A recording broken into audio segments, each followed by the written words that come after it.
Assalamualaikum warahmatullahi wabarakatuh. Alhamdulillahi rabbil alamin. Wa bihi nasta'inu ala umurid dunya wad din. Akmal. Ashhadu an la ilaha illallah wa ashhadu anna sayyidana wa habibana Muhammadan abduhu wa rasuluh la nabiyya ba'dah. قال الله سبحانه وتعالى يا أيها الذين آمنوا اتقوا الله وقولوا قولا سديدا يصلح لكم أعمالكم ويغفر لكم ذنوبكم ومن يطع الله ورسوله فقد فاز فوزا عظيما اللهم ارحمنا بالقرآن وصدق الله العظيم وقال النبي صلى الله عليه وسلم innamal a'malu binniyat wa innama likulli imri'in ma nawa faman kanat hijratuhu ila Allah wa rasulih fahijratuhu ila Allah wa rasulih wa man kanat hijratuhu lidunya yusibuha aw imra'atin yankihuha fahijratuhu ila ma hajara ilaih amma ba'du. Perhatikan hadis barusan, innamal a'malu binniyat. Sesungguhnya seluruh amalan itu adalah dengan niat. Wa innama likulli imri'in ma nawa.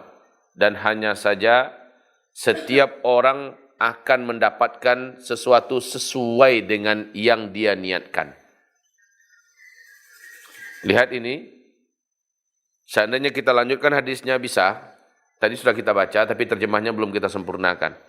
Siapa saja yang hijrahnya memang untuk Allah dan untuk Rasulnya, maka hijrahnya adalah untuk Allah dan untuk Rasulnya. Niatnya adalah untuk Allah hijrah ini. Karena mengikuti Rasulullah hijrah ini. Maka dia mendapatkan semua yang Allah janjikan dalam Al-Quran untuk orang-orang yang hijrah. Ridha Allah, keampunan dosa-dosa, luasnya rezeki yang Allah siapkan di dunia, dan tempatnya yang luar biasa luasnya di dalam surga. Tapi wa man kanat hijratuhu lidunya yusibuha, siapa yang niat hijrahnya karena ingin perbaiki ekonomi, ingin mencari sumber penghasilan baru, awi mara'atin yankihuha, atau karena seorang wanita yang ingin dia nikahi, ternyata ada wanita pujaannya ikut hijrah ke Madinah. Akhirnya laki-laki ini berpikir keras, bagaimana dia bisa berangkat juga ke Madinah, nyusul untuk bisa menikah dengan wanita pujaannya itu. Dan akhirnya dia memang hijrah, tapi niatnya adalah untuk menikah saja. Fahijratu ila ma hajara ilaih. Dia tidak mendapatkan semua janji-janji yang tadi, kecuali hanya mendapatkan wanita yang ingin dia nikahi. Jadi, wa innama likulli imri'in ma nawa. Dan hanya saja tiap-tiap orang itu akan mendapatkan sesuai dengan yang dia niatkan. Coba lihat, Syekh Sudais murattalnya berserakan di mana-mana di muka bumi ini. Di YouTube pun bisa dibuka kapan saja. Imam-imam Masjidil Haram. Tadi subuh ini Syekh Salim baca qiraah apa? Bacaan imam apa kalau ingat? Syekh Mahir Al-Mu'aiqli, idolanya Bang Hamzah. Ini kalau dibaca saja dan dihidupkan, maka dia tidak akan berfungsi sebagai ruqyah yang bisa menyerang, menghancurkan, membakar jin dan syaitan. Sebab apa? Sebab yang membacanya tidak meniatkan sebagai ruqyah. Mesti diniatkan dulu, ini adalah ruqyah. Walaupun direkam, tapi niatnya adalah untuk ruqyah. Setiap kali itu dihidupkan, dia akan langsung menyerang. Akan langsung memburu. Karena dia niatkan seperti itu. Wa innama likulli imri'in ma nawa. Setiap orang akan mendapatkan sesuatu sesuai dengan yang dia niatkan. Kalian melepaskan anak panah. Pokoknya melepaskan. Kemana saja. Tap, ke belakang, ke depan, bahkan ke tanah sekalipun. Namanya melepaskan anak panah juga. Menembak juga dengan busur dan anak panah kalian. Tapi, apakah dia mengenai sasarannya? Tidak. Kenapa? Kalian tidak meniatkan. Kalau kalian niatkan, pasti kalian arahkan ke satu titik saja. Betul tidak? Wa innama likulli imri'in ma nawa. Dan hanya saja sesungguhnya setiap orang akan mendapatkan sesuai dengan yang dia niatkan. Bila ia arahkan ke target, apalagi jaraknya cuma 2 meter, 3 meter, pasti kena karena dia niatkan ke sana. Hatta walaupun 50-100 meter, karena dia niatkan, maka setidak-tidaknya arahnya mesti dekat-dekat situ. Karena dia niatkan untuk mengenai target. Beda dengan orang pokoknya lepas. Sama dengan baca Quran tadi. Pokoknya dia baca Quran, dapat pahala. Ya sudah, hanya sekarang itu dia dapatkan. Tapi kalau dia niatkan untuk penyembuhan, Allah pasti menyembuhkan. Tergantung kepada niatnya. Ya Allah, hamba meniatkan karena wajahmu, ya Allah, mendapatkan pahala dan ridhamu, ya Allah, sekaligus untuk mengobati penyakit yang ada dalam dada orang ini, ya Allah. Sembuhkan dia dengan ayat-ayatmu yang hamba bacakan. Ada niat. Para hafiz-hafiz, ya, Hafiz, Bang Umar, Sa'id, Ghattan, Fajar, Hamzah. Siapa lagi yang belum disebutkan? Siapa yang belum disebutkan saya abang-abang? Zikra. Siapapun kalian, kalau kalian baca Al-Quran hanya sekedar baca, maka kalian paling-paling hanya dapatkan pahala. Itu pun kalau niatkan untuk ibadah. Setiap kali kalian baca niatkan ibadah, hanya dapat itu. Tapi jika kalian niatkan langsung untuk menguatkan ingatan kalian, kalian niatkan langsung untuk menyihatkan badan kalian, kalian niatkan langsung untuk meruqyah seluruh lokasi dan lingkungan yang ada dengan bacaan ini, maka dia bekerja. Itu dia. Wa innama likulli imri'in ma nawa. Kalian niatkan itu. Sama dengan kita banyak mengamalkan amalan-amalan kesolehan, ketakwaan. Niat kita apa? Mencari ridha Allah, mendapatkan pahala yang banyak, dan supaya lapang rezeki kita. Dapat tuh tiga-tiganya. Karena kita niatkan. Ada orang yang niatnya, setiap kali dia sholat kelihatannya khusyuk, baca Quran panjang dan penuh dengan tartil dan sebagainya. Ternyata dia niatkan adalah pujian orang. Hanya sebatas itu yang dia dapat. Dan dia tidak mendapatkan keutamaan, kelebihan apa-apa. Melebihi dari apa yang dia niatkan. Wa innama likulli imri'in ma nawa. Mari anak-anak madrasah, kalian dengarkan kajian ini, apa kesimpulan yang ada di benak kalian, yang ada di fikiran kalian. Niat kalian kemari untuk apa? Pasti kalian akan mendapatkan sesuai dengan niat kalian. Kalau nggak ada niat apa-apa, ya sudah, kalian juga tidak akan mendapatkan apa-apa. Kami kemari hanya memenuhi keinginan orang tua kami, karena mereka memang menginginkan kami di pesantren. Kalau kami sendiri sih nggak ada selera, atau saya fine-fine saja, kemana saja menurut orang tua kami akan ikut. Kalau begitu, kalian tidak mendapatkan apa-apa. Tidak mendapatkan ridha Allah, tidak mendapatkan cinta Allah Subhanahu wa taala, kecuali mendapatkan ridha orang tua. Dan dengan ridha orang tua itu, umpamanya itu pun kalau kalian ingin yang penting ayah bundaku senang.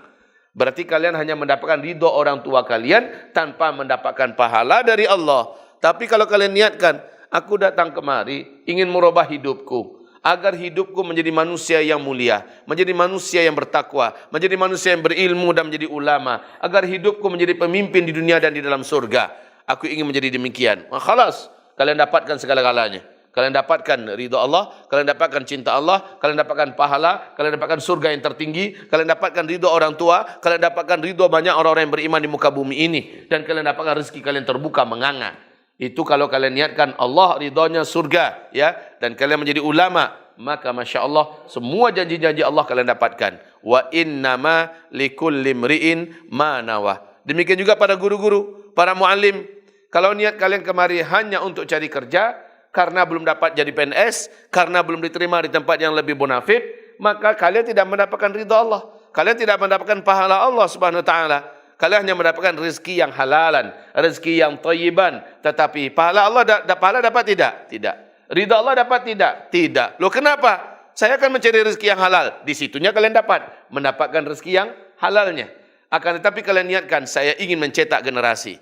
Walaupun saya enggak jadi sebagai ulama, tidak menjadi sebagai seorang kiai besar, seorang tidak apa-apa. Yang penting saya ingin mencetak generasi. Mudah-mudahan sepanjang dia beramal, padahal saya pernah menyampaikan ilmu kepadanya, ilmu itu diamalkan, mengalir pahalanya kepada saya. Jika ia ajarkan pada orang lain, mengalir juga pahala dari orang lain yang mengamalkan itu kepada saya, tanpa mengurangi pahala-pahala mereka. Saya ingin menjadi orang yang ibaratnya multi level marketing dalam hal pahala. Saya ingin banyak cetak sebanyak-banyaknya orang-orang yang bisa mengajarkan orang lain dan juga mengamalkan. Maka saya ingin mendapatkan semua kebaikan itu. Saya ingin Allah Subhanahu wa taala mengangkat derajat saya setinggi-tinggi derajat. Maka apabila guru niatnya demikian, dia dapatkan Allah. dia dapatkan ridha dan surga Allah, dia dapatkan pahala yang sangat banyak, dan dia dapatkan pahala yang dia inginkan itu, karena niatnya itu. Dan dia juga dapatkan gaji serta jaminan rezeki dari Allah yang lain, istri yang solehah, rezeki yang melimpah-limpah, kesehatan dan keberkahan hidup dan sebagainya. Paham ya? Jadi itu dia.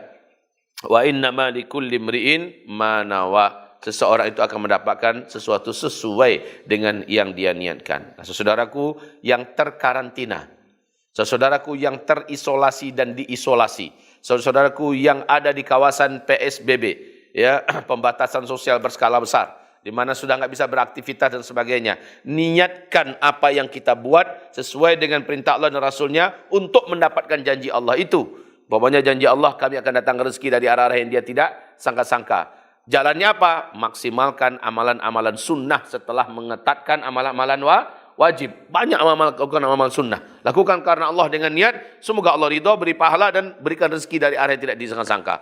Ya kalau begitu jangan jangan tanggung-tanggung. Kayak kita kerja ke kantor, ke perusahaan. Ada kalau di Jakarta apalagi, perginya sebelum subuh, nanti pulangnya setelah Isya. Nyampainya jam 9, kadang nyampe jam 9:30. Lah sepadat itu waktunya untuk bekerja. Sekarang dia padatkan waktunya untuk beramal kepada Allah Subhanahu wa taala seperti orang kerja. Maka lihat bagaimana Allah mendatangkan rezeki kepadanya. Mungkin belum sampai 2-3 minggu dia sudah mendapatkan rezeki yang tidak pernah dia sangka-sangka, dan kehidupan dan keluarganya berubah padahal dia sedang dikarantina, dia sedang diisolasi, ya. Kalau memang jangan sibuk dengan HP. Seperti yang Abah sampaikan, jangan sibuk dengan HP, jangan sibuk dengan televisi, jangan sibuk dengan ngobrol-ngobrol, main sekak, main seter, main halma, main ular tangga, main domino dan sebagainya. Khalas, tinggalkan itu semua.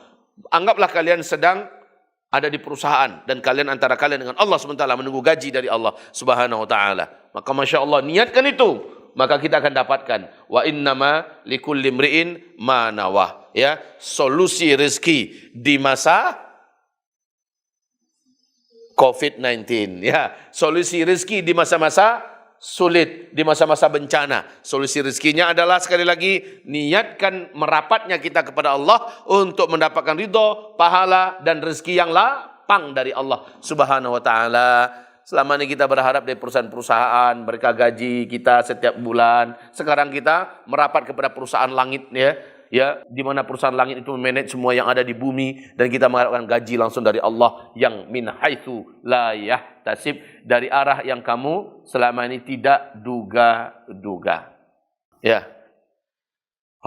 Jadi demikian bagaimana cara kita bisa membuka tabir dan rahasia. Tabir dan rahasia kehidupan adalah dengan niat.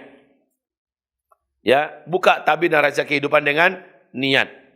Baik, selanjutnya yakinlah kita kepada Allah Subhanahu wa taala, tawakallah kita kepada Allah Subhanahu wa taala, dan silakan siap-siap menunggu kabar-kabar berita dan surprise dari Allah Azza wa Jalla. Demikian saja, semoga bermanfaat. Nastaghfirullahal azim li wa lakum wa la haula wa la quwwata illa billah. Subhanakallahumma wa bihamdika asyhadu an la ilaha illa anta astaghfiruka wa atubu ilaik. Wassalamu alaikum warahmatullahi wabarakatuh.